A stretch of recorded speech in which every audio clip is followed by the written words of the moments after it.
So we got all the latest products here from Huawei, and obviously the focal point is the Mate X7, this ultra thin folding device, flagship device. But I was also captivated by these other releases. So we have the new headphones in a nondescript box because this is not retail yet. And then we have the Wi-Fi mesh system, the X3 Pro Suite, which I've never seen anything like this. You might be looking at that and thinking that's a marketing image. That's actually what the thing looks like. They took something that we're so used to seeing in one formula, a slab or a box, and they made it a piece of art. So anyway, we're gonna start by opening this up and taking a look at this glow. Then we'll do the headphones, and then we'll get to the Mate X7, which is obviously the focal point of this video. Okay, so here is the main unit. Then obviously we have our second node and some accessories here. Whoa. That is cool. 2.5 GE1, 2.5 GE2, and then power. And just look at it. It looks like a beautiful lamp. And then the fact that you don't have to hide it because it's not extremely ugly might improve your performance because you put it in a more prominent spot. So you see the mountain peak in the center. Of course, we've got to plug this in to see the glow. And then you've also got your extender. Now, I presume you could add more of these if you wanted, and it maintains a similar aesthetic, more of a plateau than a mountaintop, but I believe the glow is going to be similar. Our gigabit Ethernet and our power port as well. You've got a nice rubberized footing so it sits in place, and some relatively subtle Huawei branding in gold because I think these kind of have a golden glow to them when they power up. This is nice for cable management, a big area for the cables to exit, but still allowing the device to sit flat. Power's on. Does this? Oh, there we go. Nice. We should probably hit the lights to appreciate the glow here. You know what it reminds me of? It kind of reminds me of one of those salt lamps. Have you seen those before? Oh, it's getting brighter. Interesting. So yeah, hit the lights. Look at the mood. Are you kidding? What a mood. It's wild that we have these devices around us for as long as we have, and nobody says, you know what? Ours is not just gonna be a slab. We are going to make one as a sort of standalone, beautiful thing. If you're in a bedroom or something and you need to turn the lamp portion off, I believe you can tap it.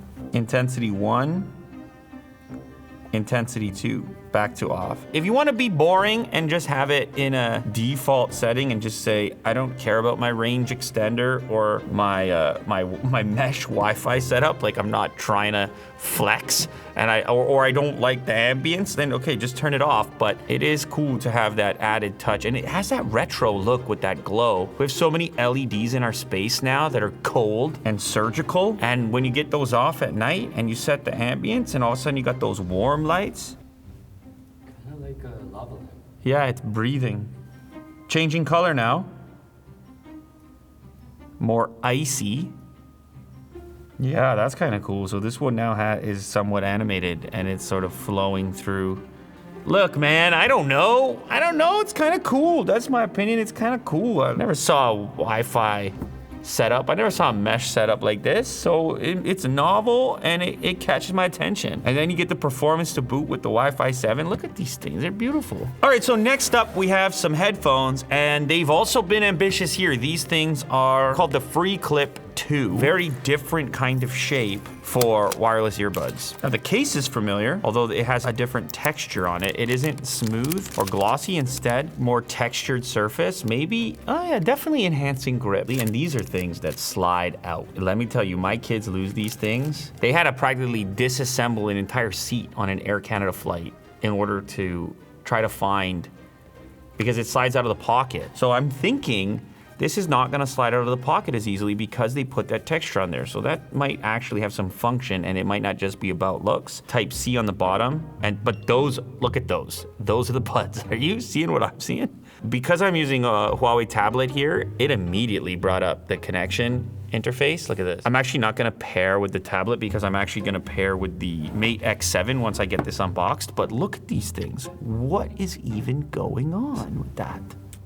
Wow, it's like an earring.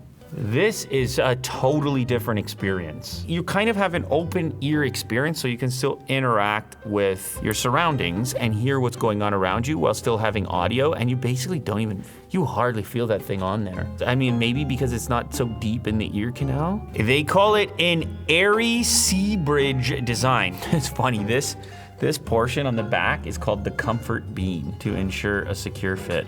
See how it fits behind? So the majority of the weight is actually behind the ear, not on this portion of the ear, where it normally would be. So that's what it is. That's how it goes and how it works. Again, kind of like the Wi-Fi 7 system, a much different look and a different approach. So obviously I want to test these out, and I think it makes sense to pair them to the Mate X7. I'll take them off for a moment, get the Mate X7 out of the box, and then we'll try them and see what they sound like. Okay, so now we've got the Mate X7, the latest folding flagship, super thin, high specs. Let's see what they're doing. Yeah. Extremely thin, you know, competitive with all those other flagships that are on the market, but a huge imaging system. Whoa. What kind of camera setup do they have on here? We will find out shortly. Also in the box, there's a SIM tool. We've got a case. They've included a case with a kickstand by the looks of it. Hinge protector that will go on the side. This has a leather-like texture. Oh, and it rotates. The kickstand also rotates. A power brick has been included, a beast of a power brick, 66-watt recharge. This is a cool thing Huawei does. They give you the Type-C connector and the Type-A connector mashed together almost in one port. And then there's a Type-C cable in there as well. Whoa. Okay, so the finish on the back here is unique. It almost kind of looks like white camo with a shimmer to it, and it feels great.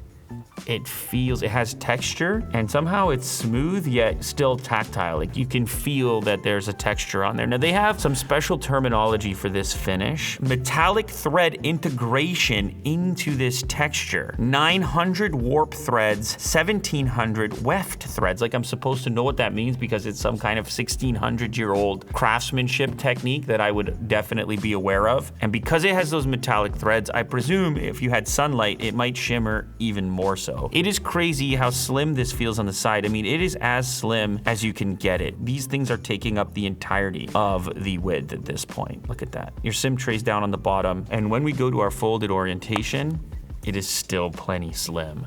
We open it back up, satisfying little, listen. It's a spring, but it's not overly aggressive. It kind of just drops into place. Here's what it looks like unfolded. I can probably get more brightness out of it. Software update. Da-na-na, da-na-na. We are downloading an update, and while doing so, let's talk a little bit more about the specs. So the folded thickness is only 9.5 millimeters. They're calling it a quad curved design because everything is curved all the way around. Like there's no single squared off edge. Even these edges are kind of curved. The unfolded thickness is 4.5 mil. Obviously not where the camera is, and the weight is 235 grams. And the frame is a composite aluminum body frame. I realize at this point we haven't tried the case on yet, and this is fine with me. Just cover up the back. I never put the front portions on anyways, and it gets a little bit thicker, but you get full protection now. We're getting the kickstand as well, so it's the right angle and you get the big screen. I think you're just gonna have this case on there. I think it's a good idea. The display on the outside is 6.49 inches and it's 20.4 by 9, so it is still relatively narrow, so you can get across. When it's unfolded, it's 8 inches and the aspect ratio 8 by 7.3, so almost square.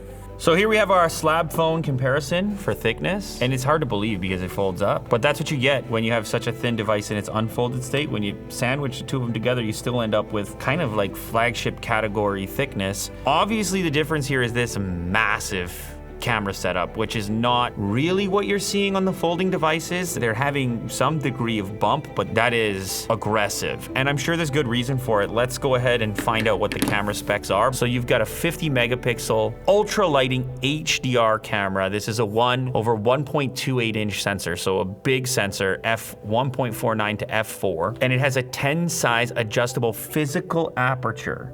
out of control. We're talking about aperture blades. We're not talking about software. We're not talking about something happening after the fact or inside of processing. We're talking about legitimate photography-like aperture that you would have on a much bigger camera inside of a folding phone. That's pretty impressive. 40 megapixel ultra-wide f2.2, 50 megapixel telephoto macro camera, and that's an f2.2. It's a 3.5 times telephoto, a 7 times optical zoom. So that's our 10x, which is, that could be your wallpaper, right, Mo? That could be your wallpaper right there. It's incredible.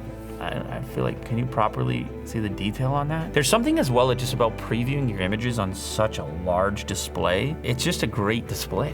Which camera am I using right now? That one or that one? Rear camera for better results. Yeah, I'm looking at the rear camera. That would create the most incredible selfie ever. Like, look at this. So this is 1x.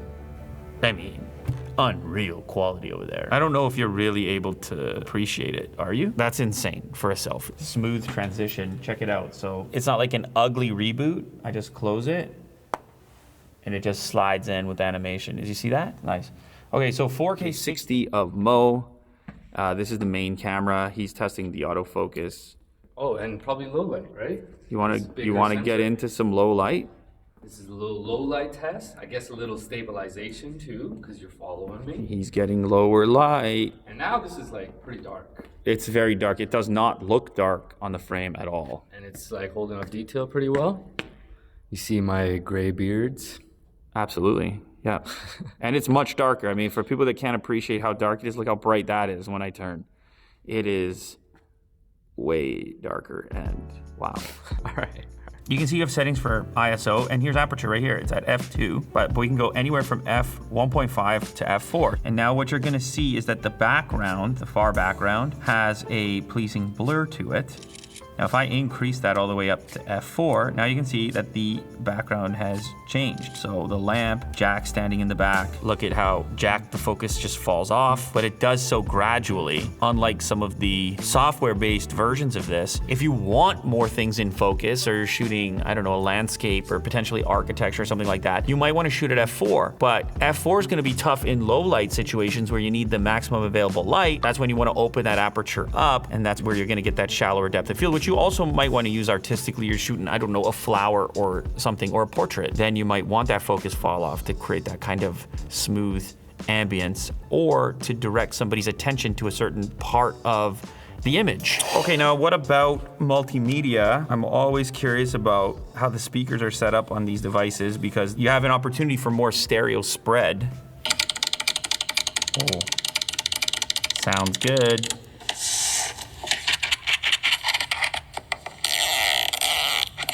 Yeah, so legit stereo spread.